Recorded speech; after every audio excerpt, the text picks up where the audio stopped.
जय नेपाल माता। सम्पूर्ण नेपालीपन बोकेको मुटुमा नमन चढाए। एक दुईवटा टिका टिप्पणीका कुराहरू सुन्दा उदेक र अचम्म लागेर आउँछ। अब के भयो त भने त्यो अस्तिको जुन जनलहर थियो राजालाई स्वागत गर्ने क्रममा त्यहाँ एकजनाले आदित्यनाथको फोटो भने ती भिजिलान्तेहरू पनि हुन्छन्, कसैले राख्छन्। तर अहिले भएका ठुला दलले पनि त मार्क्सवाद, लेनिनवाद, माओवाद, जिन्दाबाद भन्दै सडकमा कराएका छैनन्।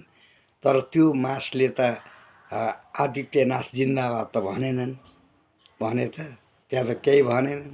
उनीहरूसँग शुद्ध नेपाली नारा मात्रै थियो। जहाँसम्म राप्रपाहरू कुन कुन हो, उनीहरूले 1 लाख रुपियाँ तिरे, नगरपालिकालाई तिरेकै हो नि त, होइन? त्यो तिर्दा खोइ त ससम्मान तिरे त, उनीहरूसँग त नैतिकता रहेछ नि। जस्तो दरबार मार्गको त्यो फोहोर उठाउने बेला जनसहभागिता यान त्यान बालेनले चाहिँ नि चन्दा माग्यो, फलान गर्यो, त्यो गर्यो भन्ने कुरो थियो नि, होइन? खोइ त्यो त अब के हो त अब, होइन? शक्तिकै मात्रै दुरुपयोग गरेर हुँदैन भाइ हो। अब अहिले जहाँसम्म छ, अब अहिले निषेधाज्ञा भनेको छ नि, त्यो त हेर समय हो। आधी बेरी कतिखेर आउँछ, भुइँचालो कति बेला आउँछ, त्यो केही थाहा हुँदैन। जहाँसम्म एउटा त्यो झापातिरको भाइले हामीले चाह्यौँ भने के सरकारले चाह्यो भने राजालाई नागार्जुनबाट लखेट्छ। अब को कहाँबाट लखेटिन्छ भन्ने कुरो त समयले देखाउँछ, होइन? अब हामी सुध्र्यौँ, सुध्रिनुपर्छ भन्ने कुरा गर्छौँ भने सर्वप्रथम 1 नम्बरमा ललिता निवासलाई नेपाल सरकारको नाउँमा तुरुन्त लिएर आऊ। यो मेरो सजेसन हेर। त्यो सेरा दरबारलाई तुरुन्त नेपाल सरकारको नाउँमा लिएर आऊ।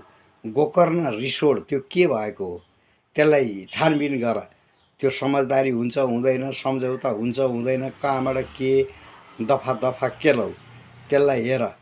अरू अन्य हेर, अरू कुराहरू पनि त्यो हेरेर। राष्ट्रिय पत्रिका भनेको गोर्खापत्र हो के, त्यो नेपालकै हो। त्यो नेपालीपन छ गोर्खापत्रमा अहिलेसम्म, र रेडियो नेपालमा पनि थियो होला पनि, अब छ पनि, त्यस्तै हो, होइन? अब यहाँ चित्त नबुझेको कुरो त अब कसैले भन्छ त्यहाँ 6000 7000 थियो अरे, थियो त्यो जति हजार भए पनि थिए, जे होस् उत्साह उमङ्गका साथ शान्तिप्रिय र्याली थियो। कुनै अप्रिय घटनाहरू घटेन त्यहाँ, होइन? त्यो संयम भएका जनता र सच्चा नेपालीपन बोकेका। अब यो वाद र ऊ वाद भन्ने कुरो त त्यो एउटा कसले भनिरहेको थियो,